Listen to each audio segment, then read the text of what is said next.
Ficha de cátedra 9. La perspectiva de colonial en la antropología. En 1492, los nativos descubrieron que eran indios, descubrieron que vivían en América, descubrieron que estaban desnudos, descubrieron que existía el pecado, descubrieron que debían obediencia a un rey y a una reina de otro mundo y a un dios de otro cielo, y que ese dios había inventado la culpa y el vestido y había mandado que fuera quemado vivo quien adorara al sol y a la luna, y a la tierra y a la lluvia que la moja. Eduardo Galeano, 1979. Modernidad y capitalismo son términos que plantean una nueva etapa histórica en Occidente. Etapa que representa un proceso de conquista, dominio y colonización de pueblos que hasta el siglo XV habían tenido un acervo cultural y una organización social, política y económica propia. Wallerstein, en 1980, ubica el siglo XVI como el punto de inflexión y nacimiento del moderno sistema mundo. Ciertamente, el siglo XVI representa un momento histórico en el que los nuevos estados imperialistas, liderados en esa época por España y Portugal, estructuran, en su interacción con los pueblos conquistados, una relación de dominio, explotación y subordinación que perdurará en formas diversas, a veces más visibles que otras, hasta nuestros días. Efectivamente, los pueblos americanos, africanos y asiáticos, que son invadidos violentamente, sin posibilidad de reacción eficaz, se ven sometidos a la reorganización de su vida, teñida por el eurocentrismo. Hay sin duda una imposición de reconversión de sus existencias, basada en los parámetros europeos y consecuentemente eurocéntricos, tanto de la producción como de las instituciones, así como también de la subjetividad. El control colonial impide a las conciencias situarse en el paisaje y expresarse a partir del mismo. Su discurso es capturado por un orden político que lo persuade u obliga a localizarse con referencia a centros geográficos impuestos a la subjetividad por la poderosa retórica administradora del mundo colonial. Rita Segato. Se impone así, con la modernidad, un nuevo orden colonial. Se instala en estos espacios conquistados la dicotomía de la cultura occidental como referente de la civilización y el progreso en correlato con la cultura no occidental, como sinónimo de atraso e inferioridad. Y precisamente es esa dicotomía la que comienza desde esos momentos a crear identidades. El europeo en ese dominio intenta diferenciarse y oponerse al originario, al africano, al indio, al americano. Una nueva identidad que amalgama y crea un sujeto social nuevo, el sujeto de la modernidad eurocentrada, y en el caso de la población colonizada, ese nuevo sujeto es aquel que debe perder, en unos casos, silenciar en otros su propia forma de ser en el mundo, para reemplazarla por una nueva, desconocida, colonizada, que erige formas de pensar, de actuar, de vivir la cotidianidad, de representarse en las instituciones, impuesta desde afuera. Maldonado Torres, 2007. El colonialismo penetra en los cuerpos, en las mentes, en las subjetividades, en algunos casos pasivamente, en otros, en cambio, generando formas de resistencia que a lo largo del tiempo van tomando diferentes configuraciones. Formas de gritos y llantos silenciados, amordazados, agazapados en las individualidades, en las almas de los pueblos a los que ni los etnocidios ni los genocidios pudieron borrar. 1. Colonialismo y colonialismo y colonialidad. Dos caras de la misma moneda. En este sentido, debemos diferenciar colonialismo de colonialidad. El colonialismo constituye la imposición, el control, en el terreno económico, político, social, cultural y militar, en un Estado sobre otros. Es la consecuencia de la política imperialista.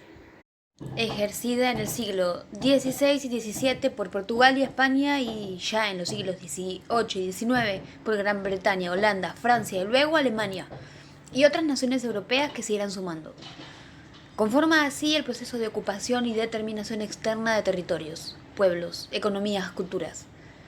El colonialismo es un proceso que implica un despojo de riquezas, explotación de mano de obra, expropiación cultural, así como en la mayoría de los casos una dominación política llevada a cabo por distintos medios. Ahora bien, también existe colonialismo sin colonias, es decir, el control de un Estado sobre ciertos territorios o estados políticamente independientes. Así, por ejemplo, Inglaterra y Francia primero y luego Estados Unidos han ejercido en América Latina y el Caribe un fuerte control sobre sus estados, aún sin constituir estos territorios sus colonias. Esto ha sido considerado y rotulado por Stavenhagen y luego por González Casanovas como colonialismo interno. La definición del colonialismo interno está originalmente ligada a fenómenos de conquista, en los que las poblaciones de nativos no son exterminadas y forman parte, primero del Estado colonizador y después del Estado que adquiere una independencia formal, o que inicia un proceso de liberación, de transición al socialismo, o de recolonización y regreso al capitalismo neoliberal. Por su parte, durante el siglo XIX, varios estados latinoamericanos fueron independizándose políticamente de España y Portugal.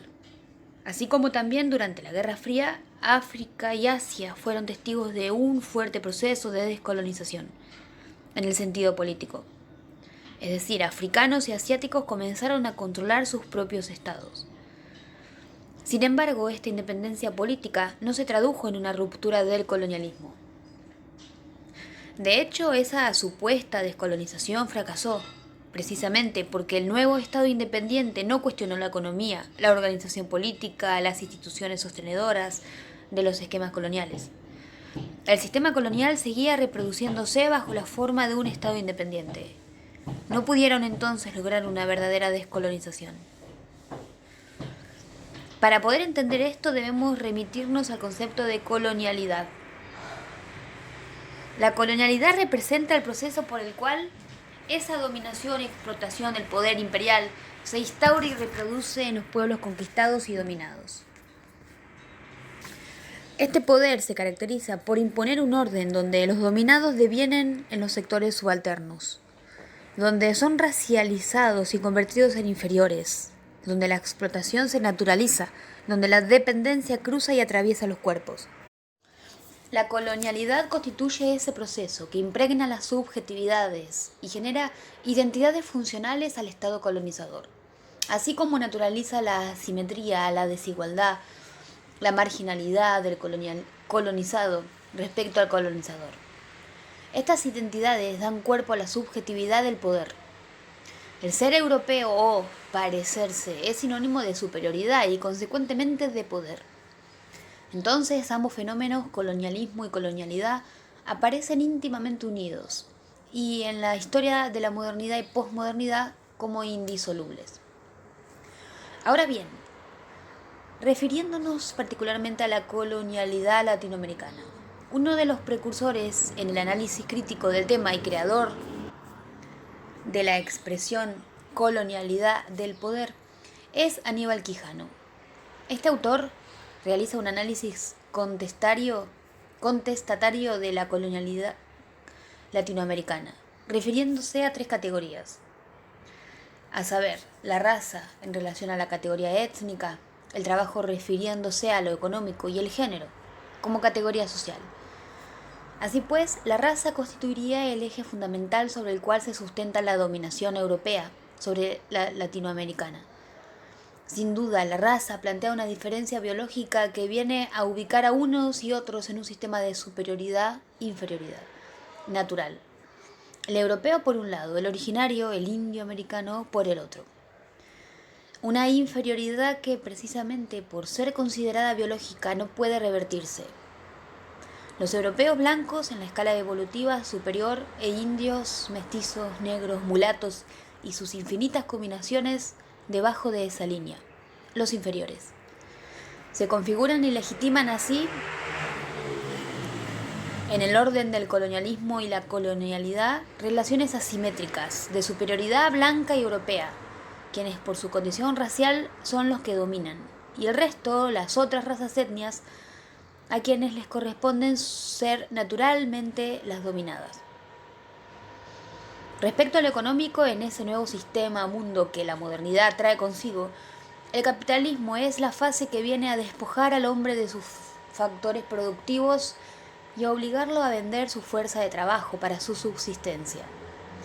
Aparece de esta forma una nueva estructura de control del trabajo, y quienes antes se autoabastecían y producían para sí y solo una parte para el Estado que regía sus comunidades, ahora se ven compelidos a transformarse por la fuerza en mano de obra mercantilizada que el nuevo orden económico mundial necesita.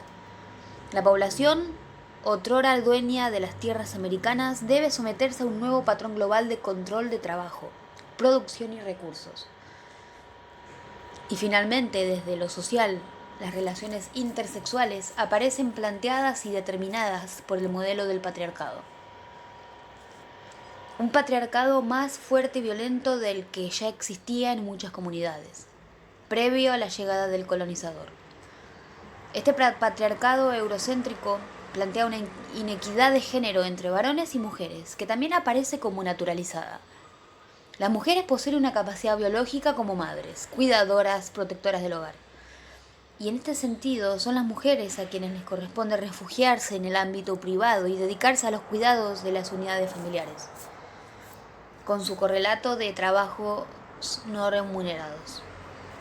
Asimismo, los colonizadores imponen como dogma la dualidad entre varones y mujeres, impidiendo otras posibilidades intermedias. Y en esa dualidad unívoca, la representación cultural del sexo plantea la superioridad del hombre respecto a la mujer. Ahora bien, a pesar de la independencia y conformación de los estados nacionales en Latinoamérica, este poder colonial, esta colonialidad que penetra en los intersticios de las subjetividades, que estructura identidades, que reproduce desigualdades e injusticias sociales, ha previvido hasta nuestros días. Ciertamente el colonialismo sin colonias previvió, se reprodujo dando lugar a la colonialidad del poder, la colonialidad del saber y la colonialidad de la subjetividad. Y la pregunta que nos hacemos hoy es la siguiente: ¿qué y quiénes hicieron esto posible?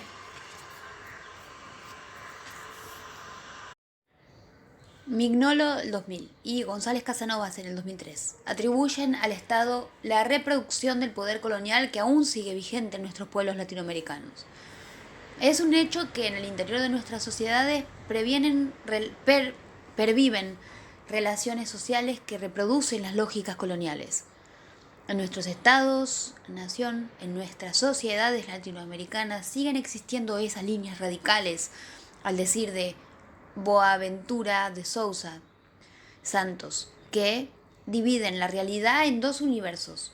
En el universo de este lado está el poder hegemónico, eurocentrado, subordinado a los grandes potenciales imperialistas, y los que están del otro lado, los sectores subalternos de la sociedad. Hoy los otros culturales, a saber, los pobres, las mujeres, los enfermos, los homosexuales, etc. De Sousa Santos, refiriéndose a las formas de pensamiento occidental y no occidental, hace alusión al pensamiento abismal en el que existen dos realidades y formas de conocer el mundo: la ubicada de este lado de la línea, geográficamente al norte, y la realidad del otro lado de su línea, donde estaría todo pensamiento no occidental, y estarían ubicados geográficamente en el sur.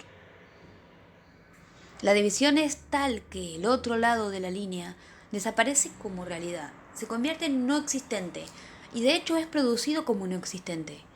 No existente significa no existir en ninguna forma relevante o comprensible de ser lo que es producido como no existente. Es radicalmente excluido porque se encuentra más allá del universo de lo que la concepción es aceptada, de lo que la concepción aceptada de inclusión considera es su otro. Fundamentalmente, lo que más caracteriza al pensamiento abismal es, pues, la imposibilidad de la presencia de los dos lados de la línea. Este lado de la línea prevalece en la medida en que angosta el campo de la realidad relevante. Más allá de esto, solo está la no existencia, la invisibilidad, la ausencia no dialéctica. Santos de Sousa. Afirmamos entonces de la mano de Aníbal Quijano que, si bien Europa y Estados Unidos no están presentes como poder político, sí en cambio aparecen como un poder omnipresente en las individualidades latinoamericanas, apoyado y reproducido por las élites criollas conservadoras. Es precisamente la minoría blanca heredada de esos colonizadores la que viene a reproducir el orden colonial y le da existencia y forma a la colonialidad de la sociedad.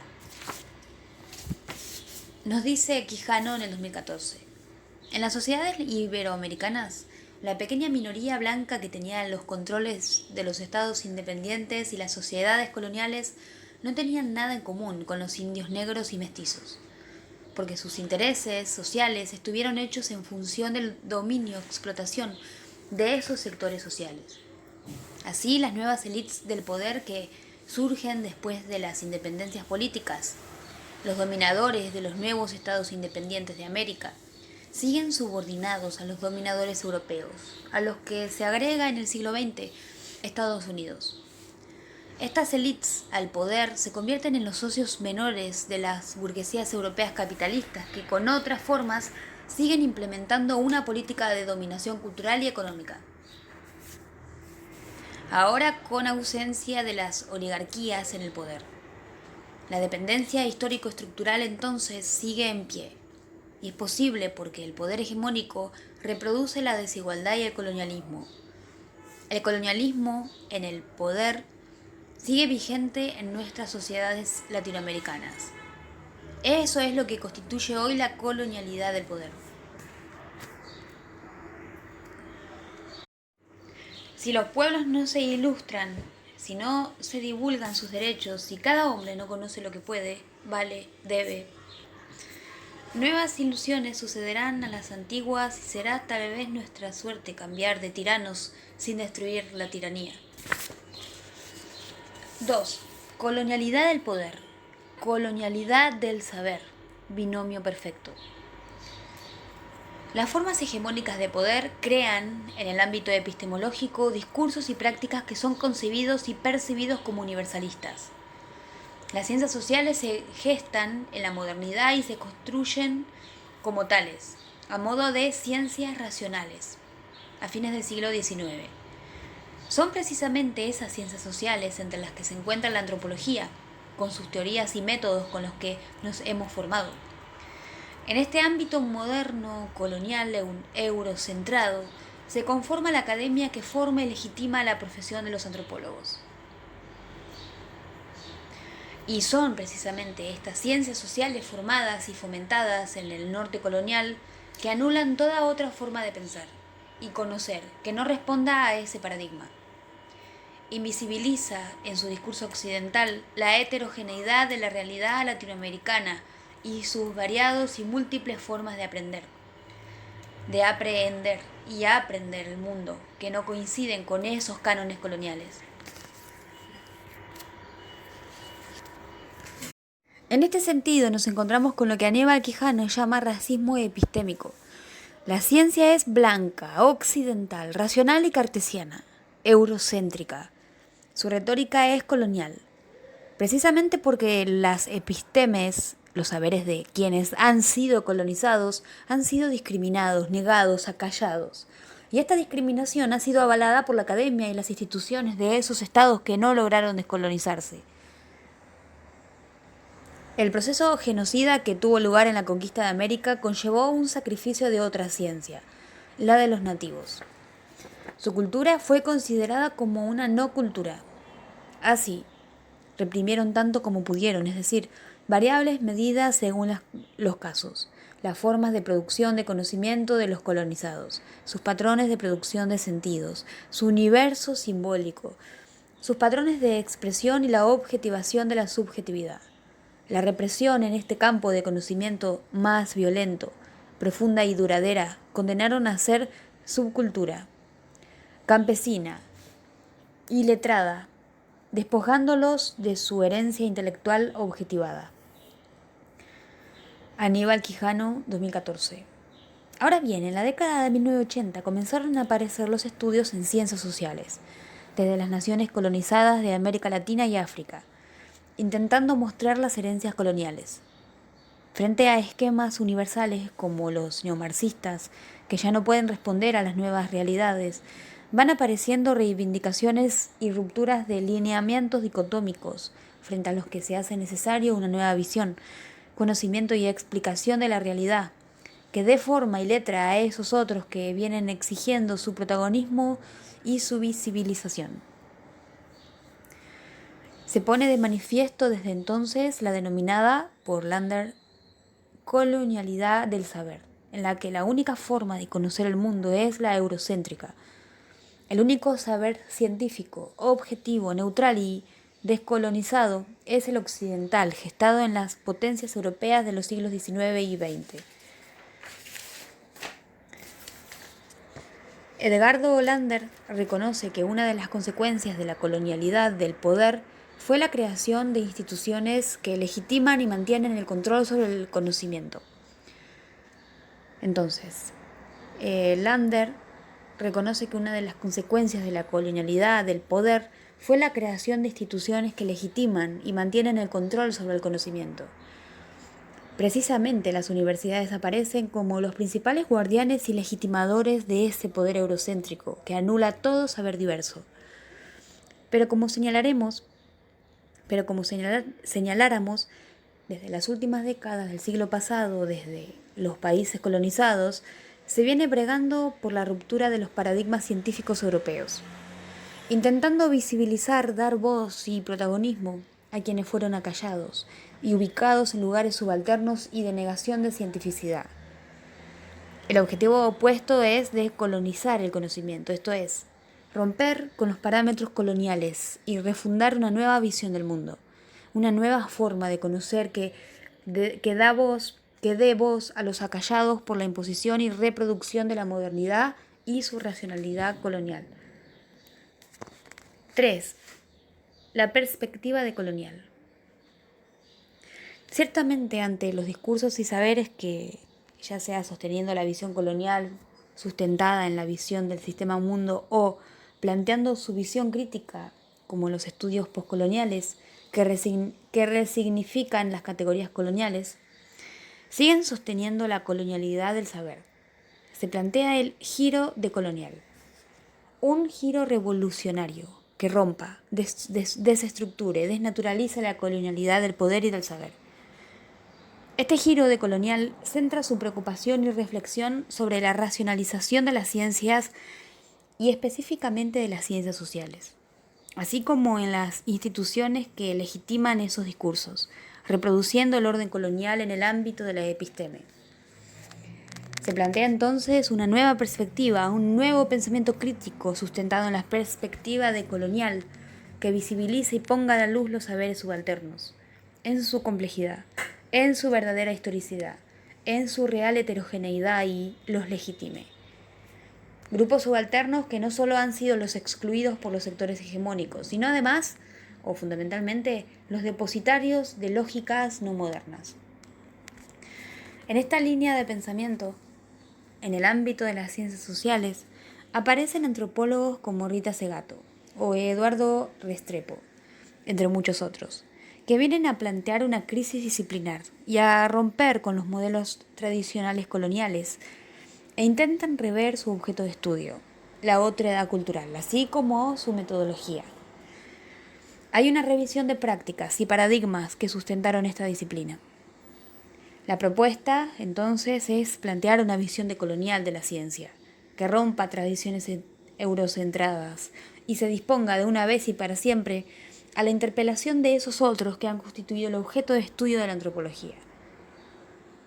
Rita Segato, en el 2015, formula así: la antropología por demanda. Esto ubica al antropólogo desde un lugar de interpelación por parte de esos otros que han estado tradicionalmente desde una posición de inferioridad. El antropólogo, nos dice Rita Segato, Segato debe disponerse a ser demandado, interpelado, a solicitar la respuesta a sus preguntas que le permitan construir a esos otros sus propios proyectos. Debe haber un diálogo simétrico con el antropólogo, un diálogo donde los saberes se intercambien, se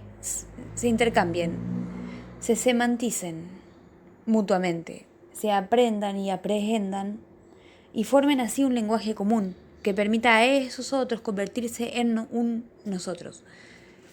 Nuestro antiguo objeto clásico sea el que nos interpele, nos diga quiénes somos y qué espera de nosotros y nos demande el uso de nuestra caja de herramientas para responder a sus preguntas y contribuir con su proyecto histórico. Rita Segato, 2015. Palabras finales. Hay que aprender a liberarnos del espejo eurocéntrico donde nuestra imagen es siempre necesariamente distorsionada. Es tiempo, en fin, de dejar de ser lo que no somos.